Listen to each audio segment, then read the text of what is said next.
ভারত পাকিস্তান সীমান্তে আবারও বড়সড় সাফল্য পেল নিরাপত্তা বাহিনী। রাজস্থানের বিকানের জেলায় যৌথ অভিযানে উদ্ধার হয়েছে বিপুল পরিমাণে খারাপ সেবনের সামগ্রী, একাধিক স্বয়ংক্রিয় আগ্নেয়াস্ত্র এবং প্রচুর পরিমাণে গুলি।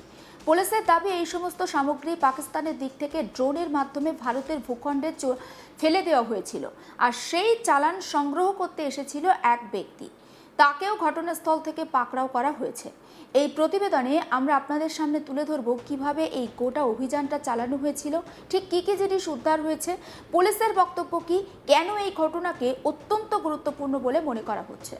পুলিশ সূত্রে জানা গিয়েছে, শুক্রবার গভীর রাতে ভারত পাকিস্তান সীমান্ত লাগোয়া বিকানের জেলার একটি এলাকায় যৌথ অভিযান চালানো হয়। আর সেই অভিযানে অংশ নেয় বিকানের জেলার স্পেশাল টিম বা ডিএসটি, সাইবার সেল এবং স্থানীয় থানার পুলিশও কিন্তু এই অভিযানে অংশ নিয়েছিল। আগে থেকেই গোয়েন্দা সূত্রে সীমান্ত নিয়ে ড্রোনের মাধ্যমে খারাপ সেবনের সামগ্রী এবং অস্ত্র পাচারের সম্ভাবনার খবর ছিল বলে জানা গিয়েছে। আর সেই তথ্যের ভিত্তিতেই নজরদারি আরও বাড়ানো হয়। এরপর নির্দিষ্ট এলাকায় অভিযান চালিয়ে নিরাপত্তা বাহিনী একটা বড়সড় সাফল্য পায়। পুলিশ বলছে যে অভিযানে প্রায় 10 কিলোগ্রাম খারাপ সেবনের সামগ্রী উদ্ধার হয়েছে, আন্তর্জাতিক বাজারে যার আনুমানিক মূল্য প্রায় 50 কোটি টাকা। ভাবুন একবার, শুধু সেই সেবনই নয়, উদ্ধার হয়েছে 11টি স্বয়ংক্রিয় আগ্নেয়াস্ত্র, 22টি ম্যাগাজিন আর 100টিরও বেশি বা 100 রাউন্ডের বেশি গুলি। এত বিপুল পরিমাণে সামগ্রী একসঙ্গে উদ্ধারের ঘটনায় স্বাভাবিকভাবেই এলাকাতে চাঞ্চল্য ছড়িয়েছে। তদন্তকারীদের মতে এটি একটি সুপরিকল্পিত সীমান্ত পাচার চক্রের অংশ হতে পারে। পুলিশের প্রাথমিক তদন্তে দাবি করা হয়েছে যে পাকিস্তানে থাকা পাচারকারীরা ড্রোন ব্যবহার করে ভারতের সীমান্তের ভিতরে এইগুলো চালান বা এই জিনিসগুলো ফেলে দেয়। এরপর ভারতের ভিতরে থাকা ওই চক্রের সদস্যরা সেই চালান সংগ্রহ করার পরিকল্পনা করেছিল। অভিযানের সময় ঘটনাস্থল থেকে বীরেন্দ্র সিং নামে এক ব্যক্তিকে পাকড়াও করা হয়েছে। সে যোধপুরের বাসিন্দা বলে ইতিমধ্যে পুলিশ জানিয়েছে। তদন্তকারীদের অভিযোগ, তিনি ওই চালান সংগ্রহ করতে এসেছিলেন, যদিও তার বিরুদ্ধে ওঠা অভিযোগের সত্যতা এখনো পর্যন্ত আদালতে প্রমাণিত হয়নি। বর্তমানে বীরেন্দ্র সিংকে জিজ্ঞাসাবাদ করছে পুলিশ। তার কাছ থেকে পাওয়া তথ্যের ভিত্তিতে এই পাচার চক্রের সঙ্গে আর কে বা কারা যুক্ত তা জানার চেষ্টা চলছে পুলিশের তরফে। তদন্তকারীদের ধারণা, এই চক্রের সঙ্গে আরও একাধিক ব্যক্তি হয়তো জড়িয়ে থাকতে পারেন। পুলিশ বলছে যে শুধু একজনকে আটক করে এই তদন্ত শেষ করা সম্ভব নয়, কারণ এই চক্রের সম্পূর্ণ নেটওয়ার্ক খুঁজে বের করার চেষ্টা চলছে। সীমান্তের দুই প্রান্তে কারাই পাচার চক্র পরিচালনা করছিল, কিভাবে ড্রোন ব্যবহার করা হচ্ছে, কোথায় সেগুলো পৌঁছে দেওয়ার চেষ্টা হচ্ছিল, সেই সমস্ত বিষয়ও কিন্তু খতিয়ে দেখছে পুলিশ। বিকানের রেঞ্জের আইজি ওমপ্রকাশ এই অভিযানের বিষয়ে একটা গুরুত্বপূর্ণ মন্তব্য করেছেন। তিনি বলেছেন যে চলতি বছরের 27শে ফেব্রুয়ারি অভিযানের পর এটি হচ্ছে দ্বিতীয় বড় সাফল্য, মানে এর আগেও পুলিশ সাফল্য পেয়েছে। তার দাবি যে গোয়েন্দা সংস্থা, পুলিশ এবং স্থানীয় বাসিন্দাদের সমন্বিত প্রচেষ্টার ফলেই এই অভিযান সফল হয়েছে। ওমপ্রকাশ আরও বলছেন যে সীমান্ত এলাকায় বসবাসকারী সাধারণ মানুষের সহযোগিতাও এক্ষেত্রে অত্যন্ত গুরুত্বপূর্ণ ভূমিকা পালন করেছে। সন্দেহজনক গতিবিধির খবর দ্রুত পুলিশের কাছে পৌঁছে দেওয়া, সময় মতো ব্যবস্থা নিয়েছে স্থানীয় বাসিন্দারা, ফলে এই গ্রেপ্তারি সম্ভব হয়েছে। তিনি আরও বলছেন যে স্বাধীনতা দিবসের আগে এই বিপুল পরিমাণে অস্ত্র আর সেবনের খারাপ সামগ্রী উদ্ধার বেশ তাৎপর্যপূর্ণ।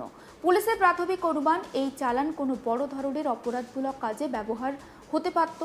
যদিও এই বিষয়ে তদন্ত এখনো চলছে এবং চূড়ান্ত সিদ্ধান্ত তদন্ত শেষ হবার পরে জানা যাবে।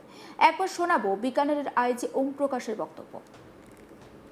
मुख्यालय की तरफ से और हाल ही में जो उच्च स्तरीय बैठक बीकानेर में हुई थी, तो बॉर्डर को लेके यहाँ पे ड्रोन ड्रॉपिंग के केसेस और की तस्करी को और वेपन की तस्करी को लेके एक बहुत बड़ा अभियान राजस्थान पुलिस और बीकानेर रेंज और बीकानेर और गंगानगर दोनों जिलों में चलाया गया था।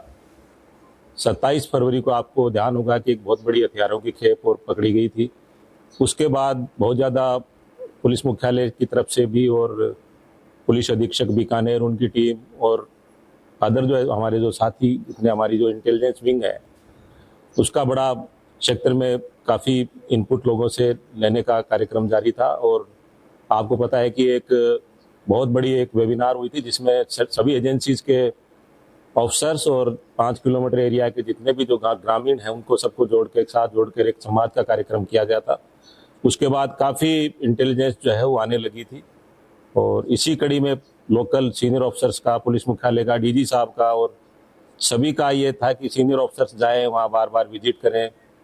पिछले दिनों मैं एसपी साहब और सीनियर पुलिस मुख्यालय से कुछ सीनियर ऑफिसर्स आकर के यहाँ पे विजिट किया, तो उसी कड़ी में सूचना और सर्विलेंस और इंटेलिजेंस के आधार पे देर रात्रि को बीकानेर की जो डीएसटी टीम है, साइबर सेल है, और लोकल जो स्थानीय पुलिस है, थानाधिकारी खाजूवाला अशोक बिश्नोई और एसपी साहब मर्दुल कछावा जी की टीम ने पूरा मिलकर के और ये बड़ा सघन ऑपरेशन किया है। और इसमें बड़ी मात्रा में 10 किलो हेरोइन और 11 जो ऑटोमेटिक वेपन्स और 22 मैगजीन और 100 के करीब कार्टिज बरामद किए हैं। और ये बहुत बड़ी खेप पकड़ के, और इसकी अंतर्राष्ट्रीय कीमत करोड़ों में है हेरोइन की। और ये वेपन्स जो है वो किसी बड़ी गैंग के रूप में काम में आने के वाले थे। और एक बहुत बड़ी घटना को 15 अगस्त से पूर्व जो है बीकानेर पुलिस द्वारा जो रोका गया है, वरना इतनी बड़ी वेपन की सप्लाई जो है कोई भी अप्रिय घटना कारित कर सकती थी। और हेरोइन का बहुत बड़ा कैच इन्होंने पकड़ा है और ये कार्रवाइयाँ आगे भी जारी रहेगी। हाल फिलहाल एक मुलजिम को राउंड अप किया गया है और बाकी जो इसके जो सहयोगी, संरक्षण देने वाले और सप्लाई की जो चैन मंगाने वाले, इकोनॉमिक ट्रांजेक्शन पे उन्होंने बीकानेर एसपी साहब ने पूर्व में बहुत अच्छा होमवर्क किया है। पहले वाले सुखविंदर वाले केस में भी इनका बहुत बड़ा इन्वेस्टिगेशन पे उसको कड़ी से कड़ी जोड़ने का काम किया, और इसमें भी आगे जो इसी तरह से कार्रवाई करके और इसको सफलतापूर्वक कार्रवाई को अंजाम देंगे। পুলিশের মতে সময় মতো অভিযান চালানো সম্ভব হওয়ায় একটি বড় ষড়যন্ত্র আপাতত ভেস্তে দেওয়া গেছে। তবে এই দাবি এখনো পর্যন্ত তদন্তাধীন রয়েছে এবং সমস্ত তথ্য প্রমাণ খতিয়ে দেখার কাজ চলছে। বর্তমানে সীমান্ত এলাকায় তল্লাশি অভিযান জারি রয়েছে, নিরাপত্তা আরও বাড়ানো হয়েছে। পুলিশ বলছে যে তদন্ত এগোনোর সঙ্গে সঙ্গে আরও অস্ত্র বা অন্য কোনো সামগ্রী হয়তো উদ্ধার হলেও হতে পারে। পাশাপাশি এই ঘটনার সঙ্গে আরও জড়িত ব্যক্তিকে গ্রেপ্তারের সম্ভাবনাও তাই উড়িয়ে দিচ্ছে না পুলিশ। উদ্ধার হওয়া সেবনের খারাপ সামগ্রী, আগ্নেয়াস্ত্র এবং গুলি, সেগুলো ফরেনসিক পরীক্ষার জন্য পাঠানো হয়েছে। সেগুলোর উৎস কী, ব্যবহার এবং পাচারের পদ্ধতি সম্পর্কে বিস্তারিত তথ্য জানতেই এই পরীক্ষাগারে পাঠানো হয়েছে বা ফরেনসিক টেস্টের জন্য পুলিশ পাঠিয়েছে। সীমান্ত দিয়ে ড্রোনের মাধ্যমে পাচার হওয়ার ঘটনা কিন্তু নতুন নয়। আমরা দেখছি যে গত কয়েক বছরে ভারত পাক সীমান্তের বিভিন্ন এলাকায় একাধিক ড্রোন ব্যবহার করে খারাপ সেবনের সামগ্রী, অস্ত্র এবং বিস্ফোরক পাচারের অভিযান সামনে এসেছে। আর সে কারণেই সীমান্তে নজরদারি আরও জোরদার করেছে নিরাপত্তা বাহিনী। বর্তমানে উন্নত প্রযুক্তির যে ড্রোন, সেই ড্রোনের সাহায্যে কিন্তু সীমান্তে নজরদারি বাড়ানো হয়েছে। পাশাপাশি গোয়েন্দা নজরদারিও কিন্তু আরও শক্তিশালী করা হয়েছে, যাতে এই ধরনের পাচারকে দ্রুত চিহ্নিত করা যায়। সব মিলিয়ে বলা যায় বিকানেরের এই যৌথ অভিযানে নিরাপত্তা বাহিনীর কাছে একটি বড় সাফল্য।